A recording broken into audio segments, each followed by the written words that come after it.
Voilà. Donc, je vais reprendre mon intro. Donc, je vous remercie d'être présent. On est nouvellement, enfin, on est à nouveau avec Novaxia. On est très content de les recevoir. Donc, je suis Nicolas Bazinet. Je m'occupe du développement du pôle commercial chez Bourse Direct. Et on référence depuis quelque temps des nouveaux produits dans les PEA, PEA, PME. Et c'est pour ça qu'on avait déjà eu Novaxia pour le fonds Novaxia One il y a quelques temps de ça. Et là, aujourd'hui, on reçoit à nouveau Novaxia dans votre épargne mérite toujours plus avec le fonds Novaxia Air qui est un produit qui est éligible au contrat d'assurance vie dans la plupart des compagnies d'assurance vie. Donc, Vanessa Rodriguez, qui est directrice de partenariat chez Bourse Direct, va nous faire Chez Novax Investissement. chez Novaxia Investissement, bien sûr, va nous faire une présentation de ce produit-là, qui est une sorte de clone aussi du produit qu'on avait un peu présenté, mais avec des caractéristiques un petit peu différentes. Oui. Et on va les voir. On va les voir ensemble. Donc, vous n'hésitez pas à poser des questions sur le chat. J'essaierai d'interrompre en fonction des questions Vanessa pour lui poser la question. Et sinon, on reprendra des questions à la fin. Donc, n'hésitez vraiment pas à nous poser des questions si vous ne comprenez pas une phrase, un mot, ce que vous souhaitez. Bien sûr. On est là pour vous. Donc, bah, écoutez, Vanessa, je vous laisse, je vous laisse la main. Super. Merci à vous d'être présent aujourd'hui et merci à vous, Bourse Direct, pour ce petit échange du coup sur Novaxia Air, qui est effectivement un produit que vous avez référencé dans vos contrats vie.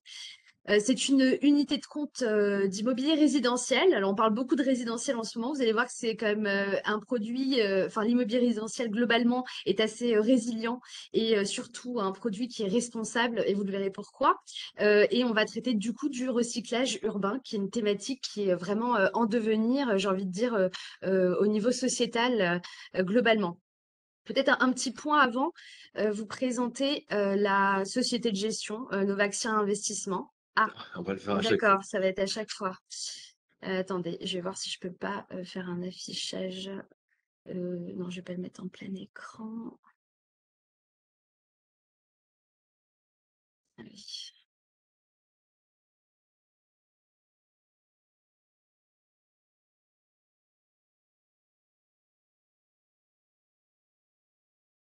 Non, droite. Bon.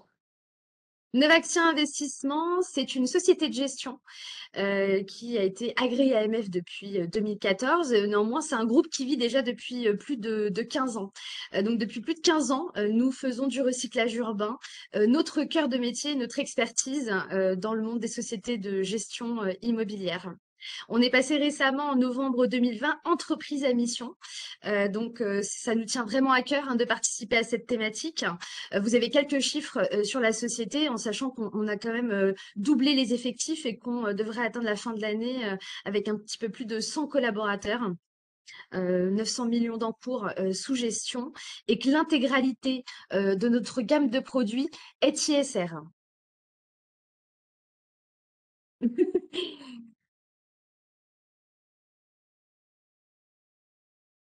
Voilà. Quand je parlais d'entreprise à mission, c'est on va dire des engagements qui sont lourds, pour une société de gestion comme la nôtre, puisqu'on est audité évidemment chaque année. Donc, on ne s'appelle pas ISR juste pour faire comme tous les autres, parce qu'on sait que les labels ISR aujourd'hui pullulent un peu de toutes parts. Nous, on respecte 5 engagements que vous voyez ici, qui traitent toujours du recyclage urbain. Donc, c'est tout d'abord notre mission, développer l'investissement dans le recyclage urbain au bénéfice du plus grand nombre. Et c'est pour ça que nous avons une gamme de produits qui est référencée dans les contrats d'assurance vie, PER, contrat de capitalisation également, et qui est 100% ISR. On va du coup sensibiliser vous, les épargnants, au recyclage urbain sur la thématique du résidentiel, qui est à une grande profondeur de marché aujourd'hui. Et on va faire du recyclage urbain, donc reconstruire la ville sur elle-même en achetant, si vous voulez, en faisant l'acquisition de bureaux, de friches industrielles, en les transformant en finalité, en logement résidentiel, résidence senior, résidence étudiante également. Et on va le faire sans artificialiser les sols, hein. Je ne sais pas si ça parle à tout le monde. Donc ça s'appelle ZAN+. C'est un label supplémentaire que nous avons chez Novaxia R. Et en quoi, qu'est-ce que ça signifie? L'idée, c'est de ne pas bétonner les zones agricoles et de finalement garder l'existant majoritairement quand c'est possible dans les bureaux ou les friches industrielles que l'on rachète, faire des étages supplémentaires potentiellement, mais pas aller bétonner les zones agricoles qui se trouveraient potentiellement à côté. Et c'est même de remettre de la pleine terre. Alors aujourd'hui, c'est l'équivalent de 2 stades de foot quand même, de pleine terre. Donc en gros, remettre de la végétation au cœur des villes, en plus de faire de la transformation des bureaux en logement. Vous allez voir que dans notre stratégie, vous avez 2 possibilités. Le point 4 parle de prêt de bâtiments vacants. Ce qu'on va faire, hein, c'est comme on va acheter des friches industrielles ou des bureaux qui sont obsolètes et qui n'ont pas de locataires à l'intérieur pour une partie de notre activité. Au lieu, de payer des frais de gardiennage et potentiellement, d'avoir, voilà, des problèmes de squat, dans nos logements en attendant la phase administrative pour la transformation en logement résidentiel, on va proposer à des associations d'occuper les lieux finalement, un peu comme l'Armée du Salut, qui dans le 20e arrondissement occupe un actif immobilier que nous avons acheté et va pendant toute la phase d'obtention des permis de construire en transformation en logement, utiliser les locaux gratuitement évidemment. Et aujourd'hui, tous les matins, ils versent des petits déjeuners à ceux qui en ont le plus besoin. Et donc, c'est vraiment une thématique solidaire qu'on porte au sein de Novaxia R spécifiquement. Et c'est un de nos engagements clés au niveau ISR. Et évidemment, un sujet très important, c'est de répondre à la pénurie de logements dans les zones tendues. Et donc, on est actuellement en train de créer 11 000 logements à travers nos 3 produits. Vous allez voir s'afficher la gamme. Voilà ici la gamme de fonds 100% bon, innovant et responsable. En fait, on dit souvent ce qui est bon pour le portefeuille est aussi bon pour la planète. Donc nous, on a voulu vraiment traiter le recyclage urbain à travers 3 produits différents et 3 stratégies différentes. Donc vous connaissez Novaxia One, je vais revenir à la fin, qui est plutôt une stratégie de capitalisation qui s'adresse principalement à des chefs d'entreprise. Novaxia R, c'est la stratégie mixte. Donc ce qui est bien, c'est acheter finalement des biens vacants, hein, des actifs immobiliers, vous l'avez compris, vacants et les transformer en logements. Mais c'est également dans la stratégie de R Néo, qui est une stratégie de rendement. Donc, c'est-à-dire que comme il nous faut entre 18 et 24 mois pour pouvoir transformer un bien en bureau, en logement résidentiel, on va avoir toute une stratégie via le produit Novaxia Néo à l'intérieur de Novaxia R qui va permettre d'encaisser des loyers, mais pour le coup à plus long terme, d'accord, et de générer du rendement sur cette ligne qui se veut résiliente, responsable, mais aussi rentable. Alors la profondeur de marché, je vais peut-être pas afficher toutes les slides parce que c'est un peu fastidieux de chanter, donc je vais vraiment les sélectionner pour vous. En ce moment, il y a vraiment un alignement de planètes favorable pour le recyclage urbain. Je pense que c'est un sujet où vous entendez parler régulièrement. Il y a tout d'abord la pénurie de logements qui s'accélère et s'accentue. Il faut savoir qu'un Français dépense en moyenne 20% de son pouvoir d'achat pour louer un logement, voire acheter un logement. Et que derrière, vous avez tout un parc immobilier qui est disponible, puisqu'il y a à peu près en France 4,1 millions de mètres carrés disponibles, et surtout en région Paris-Île-de-France, sur la première et la deuxième couronne, hein, c'est là où étaient les sociétés. Mais il faut dire qu'il y a eu le Covid, il y a maintenant 2 jours de télétravail, et donc tout ça, c'est un petit peu changé le monde du bureau. Il y a un peu moins de demandes, hein, il y a 42% des entreprises qui ont décidé de réduire la surface de leurs locaux. Je ne sais pas si vous-même, là, vous potentiellement, vous êtes en télétravail. Et vous avez à côté une prise de conscience environnementale et sociétale, il y a 2 lois, hein, climat et résilience pour la zéro artificialisation des sols. C'est ce que je vous expliquais sur le fait de bétonner des zones agricoles. Donc là, justement, ce qu'on va faire, c'est de ne pas les bétonner, mais plutôt de revitaliser et de régénérer de la végétation en milieu urbain. Et vous avez le décret tertiaire, l'obligation finalement, donc même si on a des des bureaux qui trouvent des locataires. Demain, on va devoir les upgrader. Donc, en gros, on va devoir faire des transformations à l'intérieur de ces actifs immobiliers pour les rendre moins énergivores, notamment. Et donc, vous avez tout un parc qui est en train de devenir obsolète. Donc, ça fait un vivier et un gisement très important pour notre thématique de recyclage urbain et du coup pour Novaxia R. On va rentrer dans le cœur du sujet parce que ça, je vous l'ai dit oralement. C'est les quelques chiffres sur le marché. J'imagine que cette présentation, elle sera à leur Oui, disposition. oui, on va vous l'envoyer à la fin de la présentation. Ouais. Super.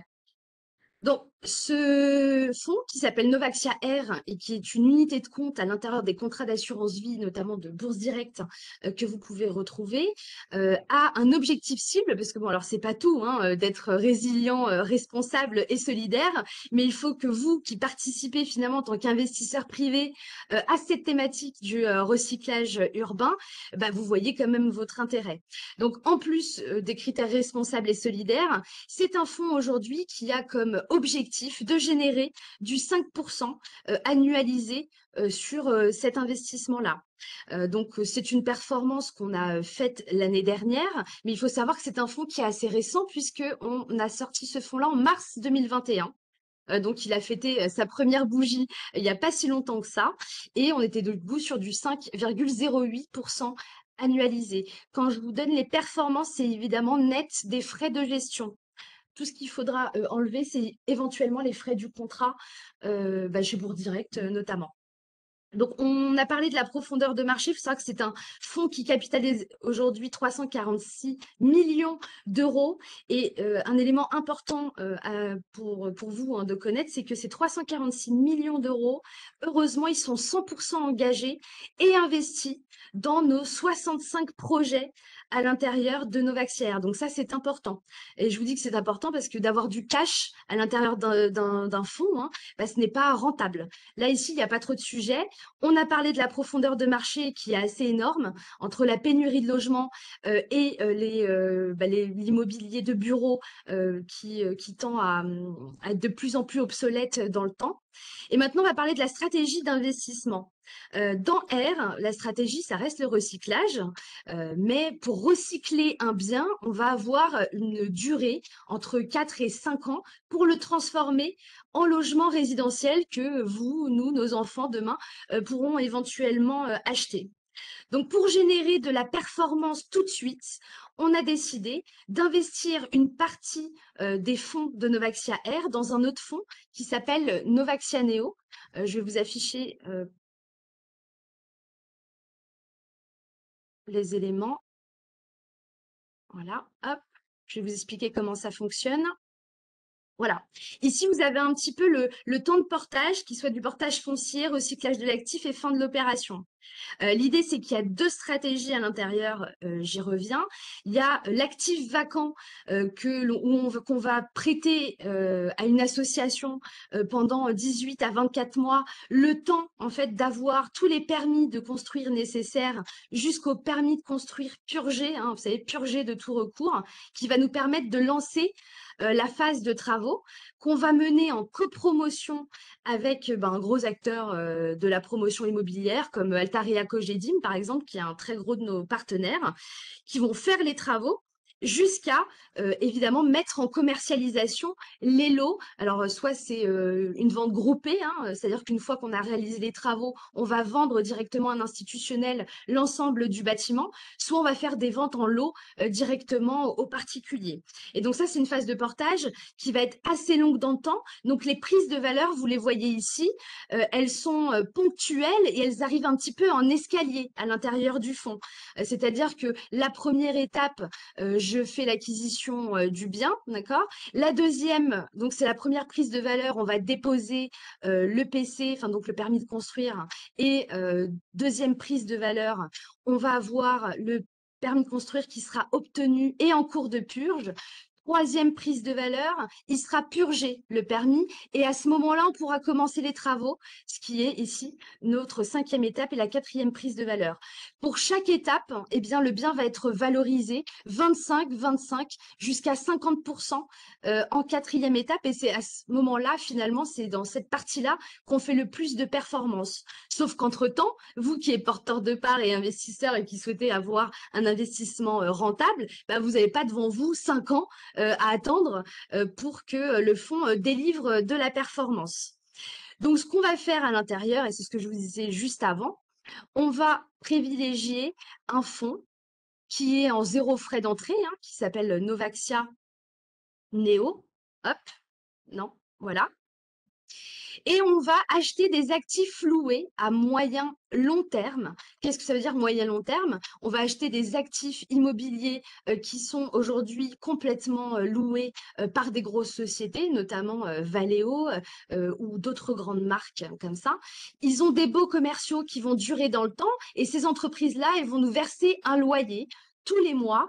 Et donc, sur l'ensemble de nos actifs immobiliers, on a 60% de la performance de R aujourd'hui qui est issue de Novaxia Neo et qui nous permet finalement, en attendant les permis de construire purgés émanant de l'administration, nous permettent d'encaisser des loyers et de générer et de faire comme si on lissait la performance de R dans le temps en attendant que le bien soit transformé en logement résidentiel. Dites-moi hein, si c'est pas clair, ça va? Pour l'instant, moi, je ne vois pas de questions et c'est très clair. Ok, super. Donc je vais peut-être, ça c'est exactement ce que je disais, mais avec un autre graphique, peut-être que c'est plus clair.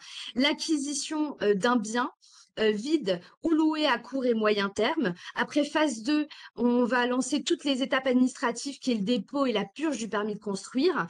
Entre la phase 2 et la phase 3, on monte une société en copromotion avec un partenaire immobilier que vous retrouvez ici et certainement que vous connaissez très bien, puisque quelle est leur grande force? Bah, c'est leur force commerciale. Nous, notre métier, c'est pas de vendre des lots de logements à des particuliers, alors qu'eux connaissent très bien ce métier-là. Donc, avant les travaux, ils vont pré-commercialiser le logement résidentiel à peu près à hauteur de 30%, ce qui va nous permettre de générer du cash et de pouvoir payer les travaux. La décote à l'achat, elle est à peu près de 20%. Je réponds Oui, oui, parce que j'ai accès à vos questions, je me permets de ne pas faire attendre. Et en plus, sachez que l'immobilier de bureau, forcément, au prix au mètre carré, est beaucoup plus intéressant à l'achat avec une transformation en logement résidentiel parce que beaucoup moins cher qu'un logement résidentiel aujourd'hui. Hein. Donc, je le précise, même si ça peut être clair, je préfère le préciser. Et phase 4, soit on vend un institutionnel, soit on le vend en lot, comme je le disais juste avant. Je voulais vous montrer quand même quelques exemples, hein, parce que vous allez voir que chez Novaxia Investissement, on est assez transparent et chez Bourdirect aussi, ce qui fait qu'on aime bien vous montrer ce que vous achetez. Et du coup, vous allez avoir l'ensemble de ces informations-là, mais vous les retrouvez évidemment accessibles sur le site Bourse Direct. Oui, oui. Voilà, qui vous montre dès qu'on achète un nouvel actif, que ce soit dans R ou dans Néo, vous avez compris comme la stratégie globale en recyclage urbain est la même sur les 3 produits. Ça va être juste une question de temporalité. Là, vous avez accès à un actif à Nanterre, c'est Nanterre Variatis. On l'a acheté dans Novaxia R, donc dans le produit qui nous concerne aujourd'hui. On va faire cette transformation de bureau en résidentiel. Pourquoi? Parce que ici, tu as 15 minutes à pied des transports en commun, donc il est parfaitement situé. On prévoit une dépollution des sols. On va régénérer de la pleine terre, hein, vous n'oubliez pas hein, le petit sigle ZAN+, et on va créer également une partie en logements sociaux. Donc, c'est un peu plus de 376 logements envisagés. Vous avez un TRI cible. Bon, ça va pas trop vous parler, mais l'idée, évidemment, si on sert du 5% net de frais dans vos contrats, c'est qu'effectivement, on vise des projets qui nous permettent de faire en tout cas plus de 12% de rentabilité à chaque fois. J'ai un deuxième exemple. Et là, pour le coup, c'est plutôt à l'étranger, parce que vous allez voir une grosse partie de notre portefeuille hein, sur R est située Paris-Île-de-France, hein, parce que c'est normal, c'est là où les zones sont les plus concentrées et là où on trouve beaucoup de bureaux vides. Mais on va aussi se développer à l'étranger directement avec, ce produit, un Novaxia Air. Et là, on a fait l'acquisition d'une friche industrielle, à Lisbonne. Alors pour ceux qui connaissent pas le marché portugais, bah, il est en plein essor, hein. Le marché résidentiel est très dynamique, surtout, post-Covid, puisqu'on enregistre à peu près, plus 28 en janvier en termes de prix au mètre carré, hein, donc au Portugal globalement. La Lisbonne, bon, effectivement, c'est une très grande ville et on a déjà mis le permis de construire à l'étude. Forcément, quand on va à l'étranger, rassurez-vous, on est toujours accompagné de banques françaises et d'experts immobiliers du pays, hein. Donc on prend très peu de risques, hein, parce que l'idée, évidemment, c'est qu'il y ait du marché derrière quand on l'aura transformé en logement. Donc là, c'est quand même 45 000 mètres carrés de création de logements potentiels, à savoir que dans le projet global, il va y avoir aussi une résidence senior et une résidente étudiante, en fait, là où vous le voyez ici. Ici, c'est le projet après et vous avez ce que c'est avant. Alors, le profil de l'acheteur sur Novaxia Air, ben, en fait, c'est un peu l'épargnant Ah, je ne sais pas si c'était le qui a envie profil de. de l'acheteur pour racheter les biens ou si c'est pour... ouais. Alors, ce bien-là, par exemple, il appartenait à une banque Millennium, en fait, qui voulait le céder parce que c'est pas son cœur de métier. En fait, elle en avait irrité. Oui, d'accord, achète bien, merci. Comment on fait le sourcing? Vous avez raison, c'est une question très importante. À 85%, c'est du off-market, ça veut dire que c'est directement les liens que nous avons avec l'intégralité de nos sourceurs qui sont des promoteurs immobiliers. Donc, quand on achète, quand on nous propose un bien, on sait déjà à combien nous allons le vendre. Et en fait, la valeur et les prises de valeur que je vous ai annoncées avec les 4 étapes que je vous ai montrées tout à l'heure, c'est tout simplement la marge qui est faite entre l'achat et le prix de vente demain. Alors, en sachant que c'est pas demain et que c'est plutôt entre 4 et 5 ans, on est d'accord. Et là, pour le coup, on a également des SCPI, hein, donc, dont c'est le cœur de métier, hein, de faire du bureau classique, avec des encassements de loyer, hein, comme fait Novaxia Neo. Il y a des SCPI pour lesquels ils ont des friches industrielles obsolètes, hein, qu'ils ne veulent pas finalement financer le fait de le rendre en prime, donc c'est avec des services supplémentaires aujourd'hui pour les locataires. Et ils préfèrent nous vendre leurs biens parce que nous, pour le coup, c'est notre cœur de métier de le transformer. Et donc, on a acheté un bien dernièrement aussi à une SCPI de chez Keys, dont c'est quand même le métier. Et parce que tout simplement, cette friche industrielle, elle correspondait à 1% de son portefeuille. Voilà, ils n'avaient pas envie de s'embêter avec ça, alors que pour nous, voilà, elle est là notre valeur ajoutée finalement.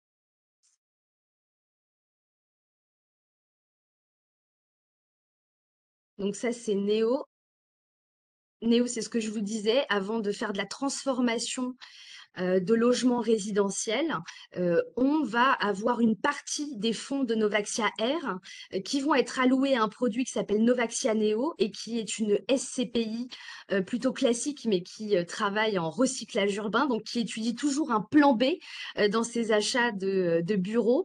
Et donc là, vous avez un exemple de bureaux qui sont loués, hein, ça, il n'y a pas de sujet, puisqu'ils sont encore loués pour un peu plus de 9 ans à un gros groupe qui s'appelle Valeo, pionnier des systèmes de contrôle de moteur, un groupe leader, hein, si vous voulez, du monde automobile.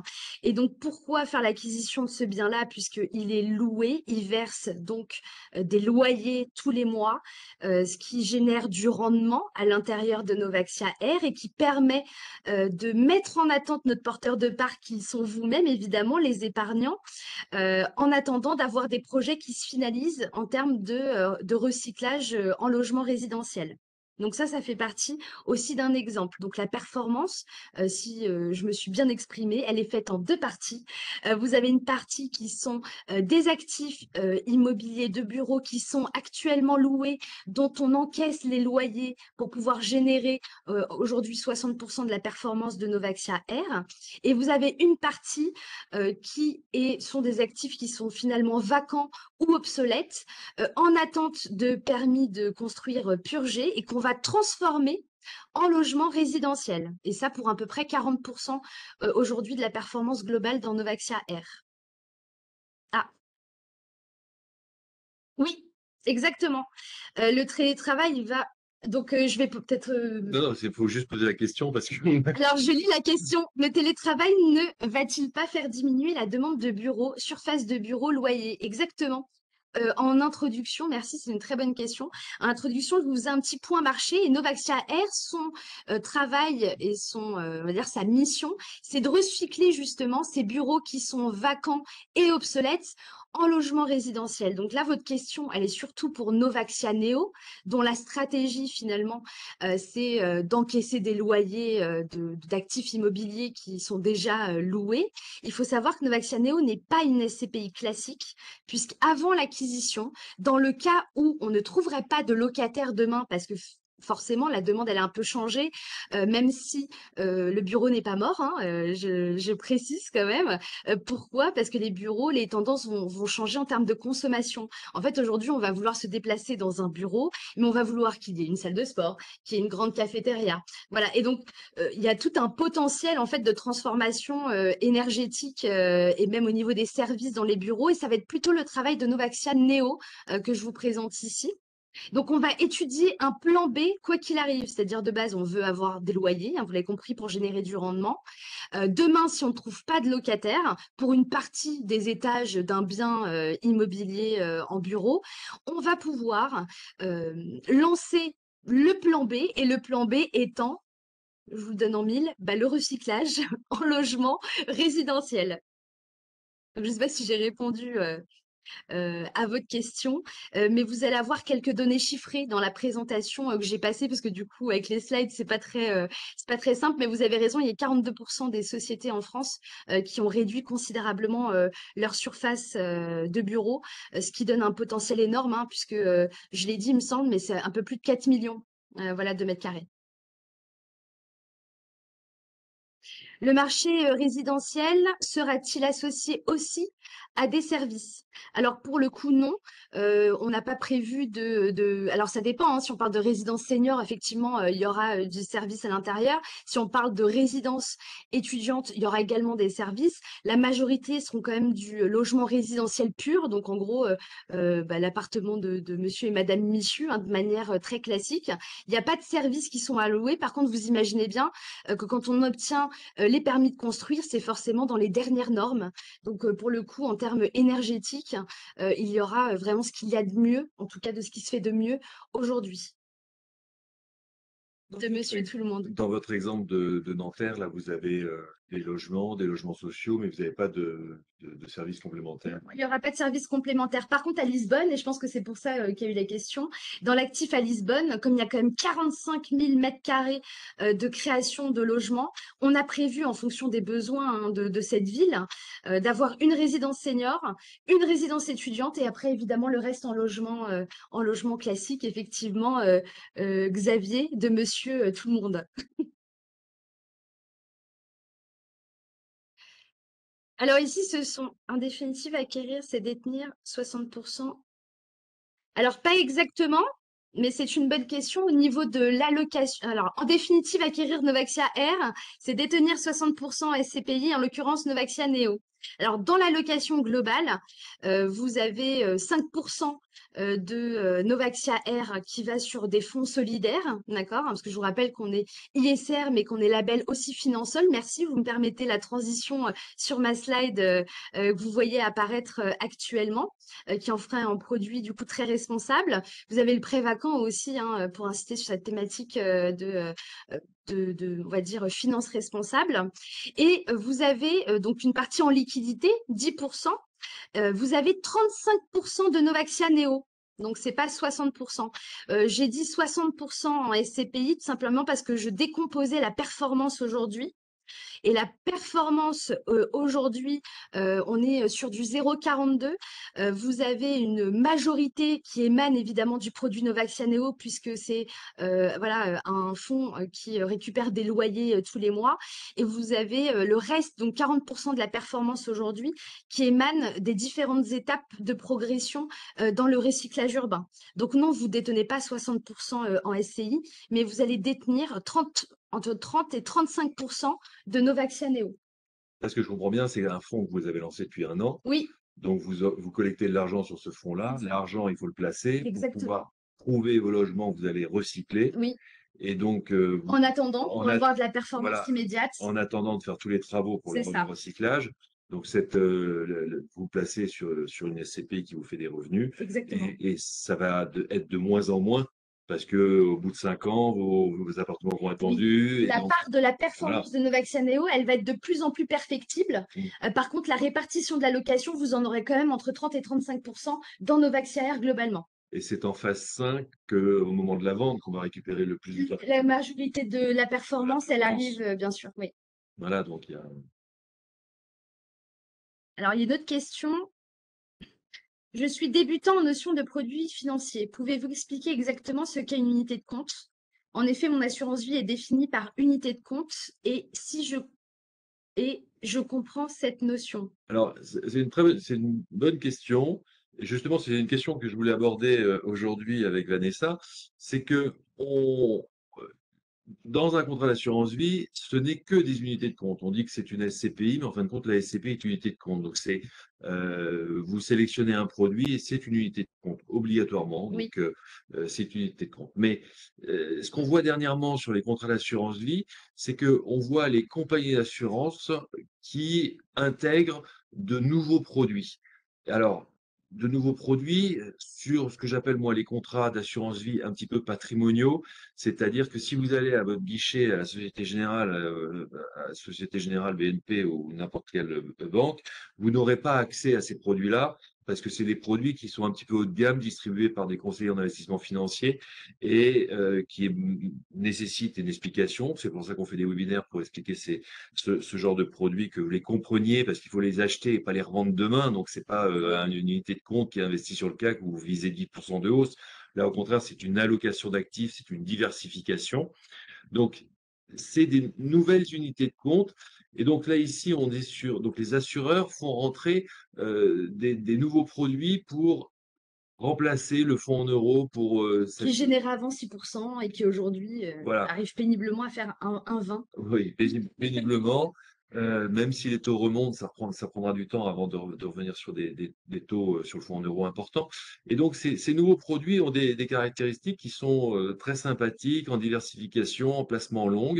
La dernière fois, sur un autre webinaire, on avait parlé de FCPR qui sont éligibles dans les contrats d'assurance vie. Dans les FCPR, vous avez différents produits qui sont dans des PME et différentes typologies de PME, techno, pas techno. Il y a des FCPR aussi sur l'immobilier.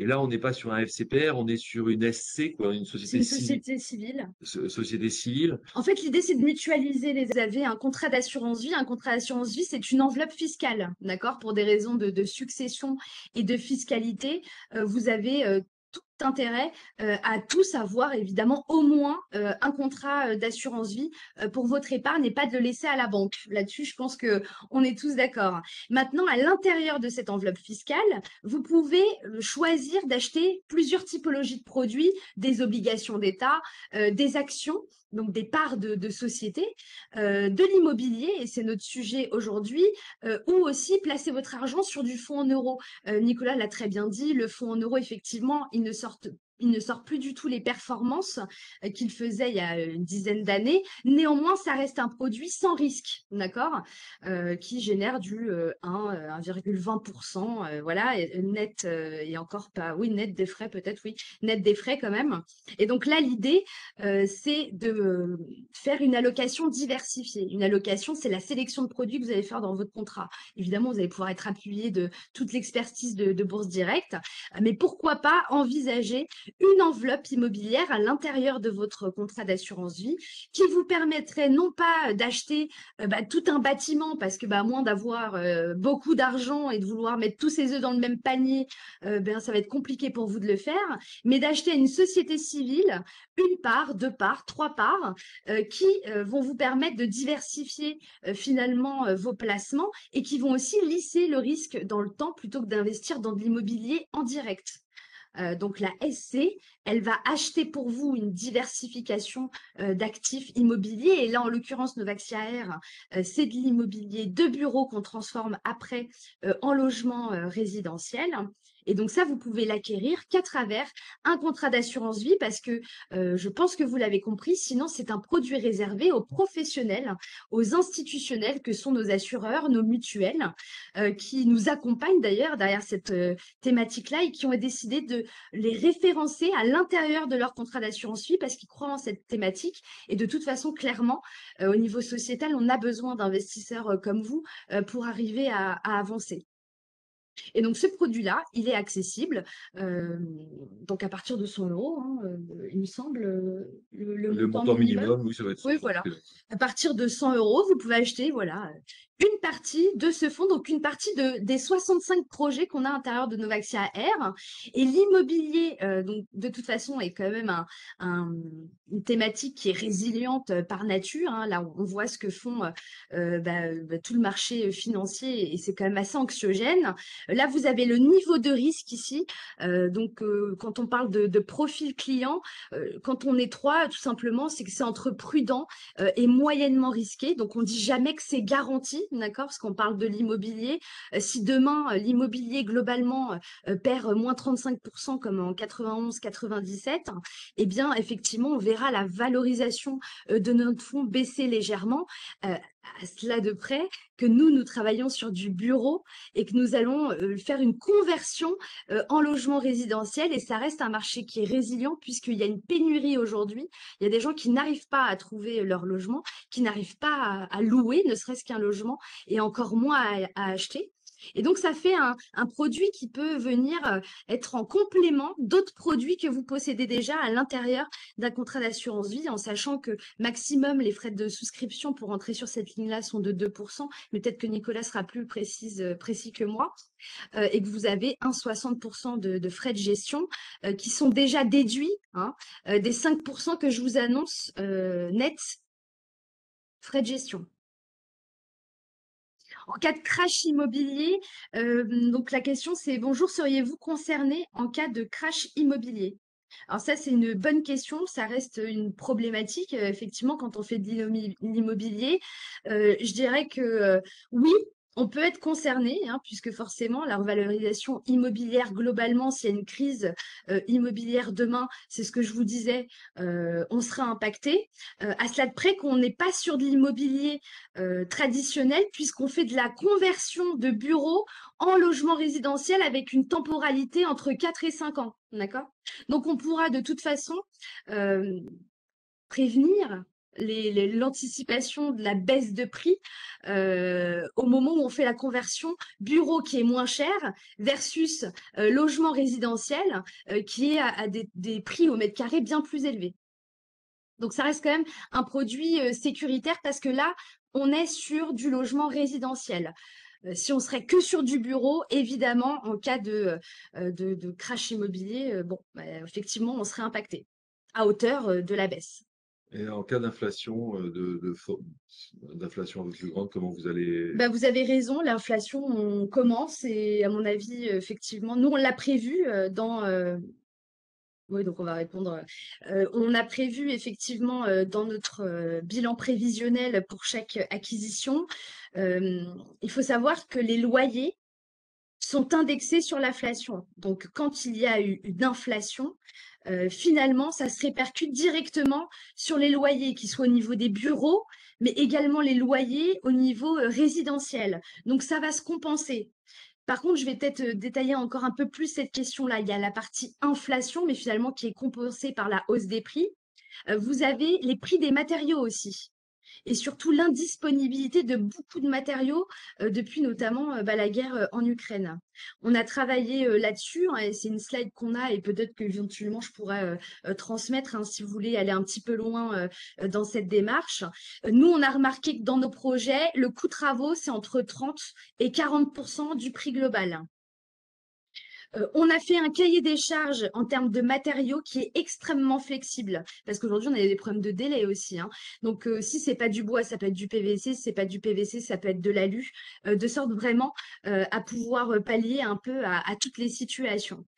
Et même si cette enveloppe de 30 à 40% voit ses prix flamber, on a regardé que sur un TRI global de 12%, ça aurait un impact de 0,5 sur cette poche-là de 30 à 40 de notre projet globalement. Donc finalement, l'impact aujourd'hui, il serait pas énorme avec une augmentation de 20 par exemple du coût des matériaux. Alors après, votre question, ça peut être aussi et si jamais, on est à plus de 20 bah forcément, il va avoir, un impact un peu plus important. Sauf que l'idée d'une société civile, c'est de ne pas mettre tous ses œufs dans le même panier et d'avoir une diversité, de projets différents avec des stades, des étapes finalement de construction différentes, ce qui permettrait d'arriver en objectif final de toute façon à cette performance de 5% net de frais de gestion.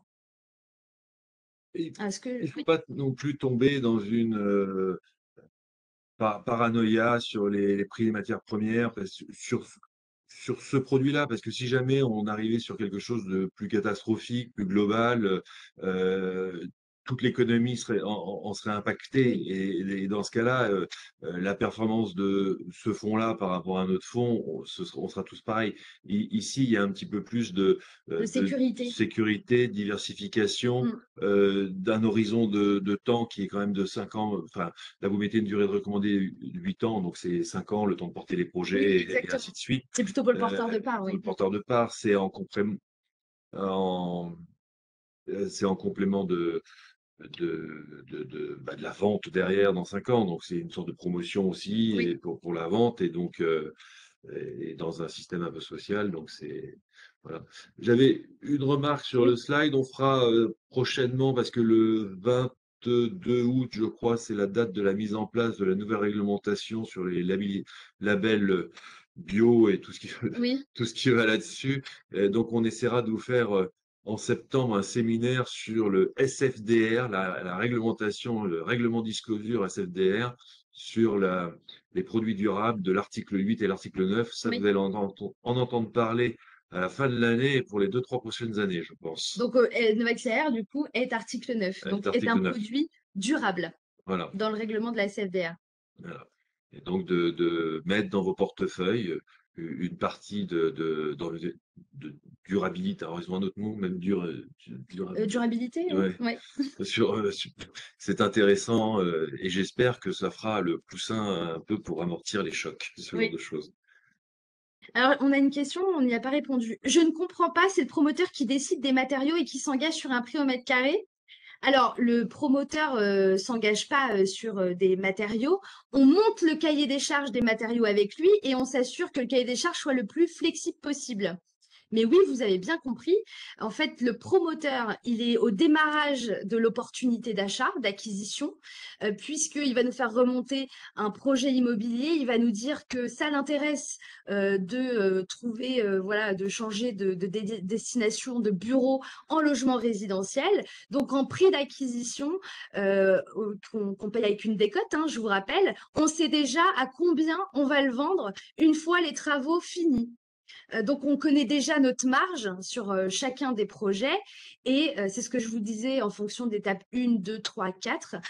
On va vous mettre des prises de valeur à chacune des étapes jusqu'au PC purgé et jusqu'à la finalisation des travaux et la vente en promotion, ce qui vous permet, vous, d'avoir 5% lissé sur l'année sur un produit comme Novaxia R. Alors ça, c'était de Philippe. J'espère que c'est plus clair pour vous. Donc, vous voyez bien que notre prise de risque, elle est extrêmement faible. À part avoir éventuellement des délais rallongés au niveau des travaux. Et du coup, oui, forcément, un petit peu plus de temps avant de générer chaque performance pour chacun des projets. La grande force, finalement, c'est la mutualisation des projets. Et quand je parle de projet, hein, je parle effectivement des acquisitions de bureaux et jusqu'au recyclage en logement résidentiel. Pour Novaxia R, je pense que j'ai tout dit. Si je ne sais pas s'il y a d'autres questions. Oui, bien sûr. Est-ce qu'on vend les bureaux avec le terrain? Alors, de toute façon, nous, si on vend, c'est du logement résidentiel et donc on va vendre évidemment toute la structure, hein, Partie commune. évidemment avec les parties communes, dont les terrains. Oui. 5% net de frais de gestion et vous proposez une perte de 5%. Je comprends pas. Alors, la performance que vous voyez ici, c'est la performance pour vous, hein, porteur de part du produit Novaxiair dans vos contrats d'assurance vie. Effectivement, par projet, on ne génère pas 5%, mais c'est plutôt des TRI entre 12 et 20%, d'accord? Et ils sont nets de frais de gestion. Je regarde si on n'a pas oublié d'autres questions. Ok, ah bah c'est bon. Apparemment, il n'y a pas de questions. On voulait vous faire un point également, parce que tout ça, je vous l'ai montré. Auction, on en a parlé. Hop, c'est celle d'après, oui, parce que vous avez aussi à votre disposition. Vous voulez peut-être faire l'introduction pour Novexia One Novaxia One, bon, on en a discuté la dernière fois, c'est un fonds de recyclage urbain exactement pareil, qui est éligible au PEA chez Bourse Direct. Euh, et euh, vous, donc, il est éligible sur Novaxia One, et à côté de ça, il y a Novaxia R, et Novaxia One, excusez-moi, qui est dans les PEA, PEA PME, non, PEA PME, oui. PME, et éligible 150 EBTR, c'est pour les chefs d'entreprise qui veulent faire du report d'imposition. Mais vous avez, qui est le pendant, c'est Novaxia R C'est qui est dans ça, l'assurance vie. Et donc, c'était de faire une slide qui expliquait un petit peu les les différences. différences entre Novaxia R et Novaxia One. Alors, les différences entre les deux, en sachant que la stratégie reste la même, donc c'est toujours une stratégie de recyclage urbain, c'est que R, vous l'avez bien dit, vous pouvez la mettre dans vos allocations en assurance vie et plan épargne retraite, que c'est une diversification alors d'unités de compte. Alors, alors Xavier nous demande si c'est 100% ZAN ou ZEN. Alors, c'est 100% ZAN. Zéro artificialisation nette des sols. Diversifier son allocation en unité de compte immobilière, d'accord? Donc unité de compte, en fait unité de compte, Jérémy, ou attendez, est-ce que c'est Jérémy? Jérémy, unité de compte pour la faire très simple, ça veut dire produit Ouais, c'est ou fonds. Voilà, je ne sais pas si c'est plus simple.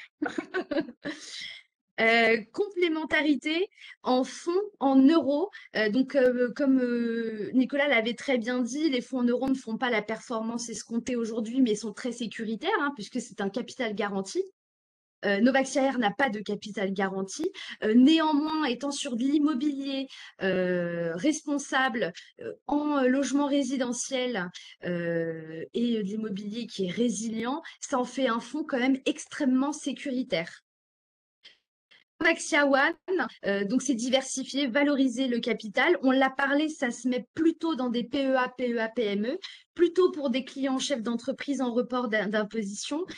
Et il faut savoir que Novaxia One, bah, vous n'êtes pas assujetti à l'IFI. Donc pour ceux qui payent beaucoup d'impôts sur leur immobilier, cela peut avoir du sens d'investir dans Novaxia One. alors que Novaxia One, ou R, Novaxia Air, pour le coup, est assujetti à l'IFI dans une moindre mesure hein, pour un fonds immobilier, mais vous avez pour un résident français 24% à peu près l'année dernière, hein, donc au 1er janvier, et vous avez pour un non-résident 14% de cette ligne-là qui est assujettie à l'IFI. d'accord, donc c'est un produit où vous déterminez année par année, chaque année, le Exactement. taux de prise à prendre en compte pour l'IFI des clients. Oui, vous savez pourquoi? Alors, Novaxiair, si on regarde que la stratégie de recyclage urbain et qu'on vend des logements résidentiels derrière, on est considéré comme une entreprise de marchand de biens. Et en fait, une entreprise de marchand de biens ne rentre pas dans l'assiette IFI. Néanmoins, comme vous avez une partie du produit Novaxia Neo que je vous ai montré et qui, elle, détient à plus long terme des actifs immobiliers pour en recevoir des loyers, c'est uniquement sur cette partie-là que Novaxia Air est assujetti à l'IFI. Oui, Novaxia, on est d'accord, ce n'est ni une banque ni une assurance. On a un groupe privé qui propose des unités de compte dans l'urbanisme favorable à la biodiversité. Si ma question est trop hors sujet, ne répondez pas. Je vous assure que vous avez absolument compris. On est une société de gestion qui permettons à des investisseurs privés comme vous d'avoir accès à des produits qui sont généralement accessibles à des professionnels et on le fait par l'intermédiaire de Bourse Directe.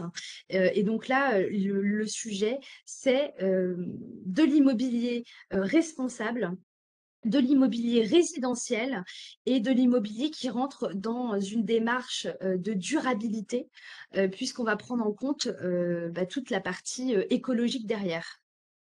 Alors sur votre slide, c'est intéressant, c'est pourquoi les Novaxia One, Novaxia Air, il y a une différence quand même sur le SSR, le SRRI et un est financeur et pas l'autre. Alors, c'est une bonne question. Le SRRI, alors, je ne sais pas si tout le monde est au même niveau d'information, mais c'est la performance et versus le risque, d'accord? Et ça détermine plutôt un profil client. Donc, plus vous voulez prendre de risques, plus vous allez être du côté 6-7, moins vous allez prendre de risques, plus vous serez entre 1, 2 et 3. Donc, vous l'avez compris, Novaxière, c'est plus pour des personnes assez prudentes, malgré que ça génère du 5%. Novaxia One, c'est des profils de clients un petit peu plus dynamiques, puisque c'est plus des investisseurs considérés comme professionnels. On parle de chefs d'entreprise et c'est pas la même structure en fait de produits. C'est pour ça que ce n'est pas les mêmes risques. Il faut savoir que Novaxia Air, c'est une unité de compte, donc la liquidité, elle est assurée par l'assureur qui possède le contrat. Alors que Novaxia One, c'est une société en commandite par action. Ça veut dire que vous allez investir en directement dans plusieurs biens immobiliers différents, parce que là, chez Novaxia One, on peut traiter de l'hôtellerie également. D'accord. Et donc, la liquidité n'est pas la même. Sur Novaxia One, C'est la liquidité exactement. qui fait, parce qu'effectivement, comme l'assureur a autorisé Novaxia Air dans ses contrats d'assurance vie, l'assureur est obligé d'assumer la trésorerie Oui, si jamais vous, vous souhaitez, vous souhaitez vendre voilà. avant la durée recommandée ou Mhm. après la durée recommandée. Et l'assureur est obligé de vendre votre part. Et effectivement, c'est la liquidité qui est assurée qui amène, effectivement, qui diminue le niveau de risque. C'est ça. Exactement. D'accord. Voilà. Et donc, pour répondre, on me dit que la prise de risque n'est pas forcément récompensée niveau performance par rapport à Novaxia Air. En fait, je pense que là, vous venez de le comprendre. La complexité en fait des deux structures font qu'il y en a une qui est beaucoup plus liquide pour le porteur de part, donc pour l'épargnant, que l'autre, où il va falloir attendre 9 mois avant d'être remboursé. Donc, forcément, aux yeux d'un organisme qui nous gère tous, qui s'appelle l'AMF, eh bien, ils ont classifié Novaxia One comme produit plus risqué que Novaxia Air. Là, c'est sur le risque de liquidité Exactement. qui est important. J'en ai pas d'autres. Non, après, c'est les disclaimers. Là, il faut les mettre les disclaimers. Bah, on va les mettre, les disclaimers. De C'est, toute façon, vous l'aurez, hein, j'imagine, voilà. cette présentation. Alors, je suis comme vous, je n'arrive pas à le lire. Ah bah non, non, parce que ça, c'est vous savez, les petits astérisques qu'on doit mettre dans toutes les parts pour... mais après, il n'y a rien qu'on ne vous a pas dit déjà oralement. Donc, rassurez-vous. Donc pour la faire simple, Novaxia Investissement, c'est une société de gestion qui a une seule stratégie, c'est de travailler le recyclage urbain. Elle le fait sur 3 produits différents, dont Novaxia One, plutôt chef d'entreprise, que vous retrouvez chez Bourse Direct, et Novaxia Air, qui elle est plutôt grand public, puisqu'elle est vraiment quasiment dans tous les contrats d'assurance vie de la place et évidemment aussi chez Bourse Direct. Elle en fera un très bon fonds de portefeuille, hein, puisque générer du 5% de performance nette aujourd'hui, donc net dans votre poche, c'est plutôt assez rare. Et puis ça reste de l'immobilier, c'est assez tangible, c'est responsable, c'est solidaire. Voilà, je ne sais pas ce que vous en pensez, bah, vous verrez ça directement avec les équipes de Bourse Direct, mais en tout cas, voilà, on se tient à votre disposition si évidemment vous avez d'autres questions. Alors, Novaxia, on vous avait fait une petite présentation sur Novaxia One pour comment souscrire Novaxia One sur notre site épargne.boursedirect.fr. Comme Novaxia Air, c'est obligatoirement dans une assurance vie. Donc, pour les clients, il faut qu'ils se connectent sur leur espace client d'assurance vie ou ouvrir évidemment une nouvelle assurance vie. Vous allez dessus, vous faites soit un versement complémentaire ou un arbitrage d'un fonds pour aller là-dessus, du fonds en euros pour aller là-dessus. Et vous sélectionnez derrière, vous faites donc le versement libre. On ne peut pas faire de versement programmé dessus. Vous sélectionnez le montant que vous voulez faire, comment vous faites le versement dans votre contrat d'assurance vie. Après, vous sélectionnez l'unité de compte en tapant Novaxia et ça va apparaître directement parce qu'il n'y en a qu'une de toute manière. Et comme ça, vous faites votre arbitrage derrière et vous avez un avenant à signer pour Novaxia, pour tous ces FCPR, tous ces SCPI dans les contrats d'assurance vie, eh bien, vous avez toujours des avenants à signer complémentaires. Et voilà. Et comme ça, vous avez rentré la nouvelle ligne dans votre contrat d'assurance vie, tout simplement. Voilà. Si vous avez non, c'est pas une gestion pilotée. Comment je désactive Faire quoi? Le partage? oui, Ici. et après. Ah non. Non, on va être obligé de fermer, mais après ça coupe toute la. Ah oui, ça coûte Oui, tout. ça coupe tout. Bon, bah, c'est ça comme ça. Est-ce que vous avez d'autres questions? Ah, la fiscalité, oui, très bonne question, Bah, c'est la fiscalité du contrat d'assurance vie. tout simplement. Voilà. Et juste aussi par rapport à l'IFI, effectivement, si vous avez un gros patrimoine immobilier, je crois qu'il faut avoir plus de 20 200 000 € de patrimoine immobilier. Normalement, vous êtes assujetti à l'IFI. L'IFI, c'est une taxe supplémentaire sur votre patrimoine immobilier. Et dans ces cas-là, il y aura 24% si vous êtes résident français de la ligne que vous investissez dans Novaxia Air qu'il faudra déclarer en plus. Mais si vous n'avez pas un patrimoine de plus de 1 300 000. 1,3 million voilà, euros, et ben vous n'avez pas besoin, ça ne vous concerne pas. Et dans ces cas-là, la fiscalité, c'est uniquement celle du contrat d'assurance vie. Donc clairement, tant que vous ne sortez pas, vous ne payez pas d'impôt sur les plus-values. Voilà, C'est au moment du rachat qu'on paye les impôts, exactement. sauf sur le fonds euro qui est pas détruit. Ah, c'est dommage, j'ai cru qu'il y avait Elon Musk parmi nous.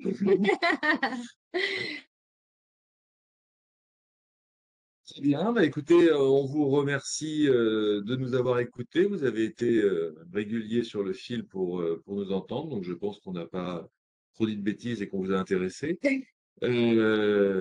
Merci à vous. Merci Vanessa de nous avoir accompagnés encore sur cette Merci beaucoup. présentation, sur cette.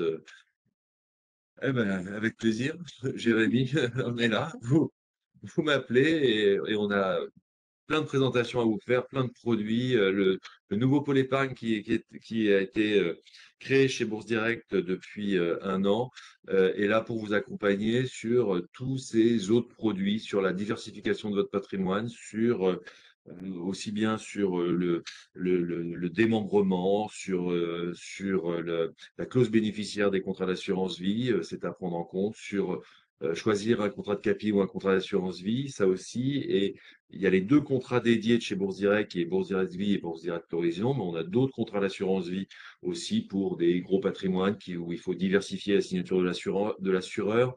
Il y a Sylvain, moi, Jérôme, chez Bourse Direct, on est là pour vous accompagner sur tous ces autres produits. Et en septembre-octobre, on va vous parler beaucoup de défiscalisation parce que ce sera, euh, ce sera d'actualité parce qu'il y a des opérations à faire avant la fin de l'année. Donc, n'hésitez pas à visiter le site épargne.boursedirect.fr, à nous envoyer un mail à épargne@boursedirect.fr ou à nous téléphoner au 01, je sais plus. Vous pouvez m'appeler directement 01 85 65 56 93. Voilà, on vous souhaite une bonne fin de Oui, journée. merci beaucoup pour votre attention. Merci Merci beaucoup, au revoir. Nicolas. À bientôt.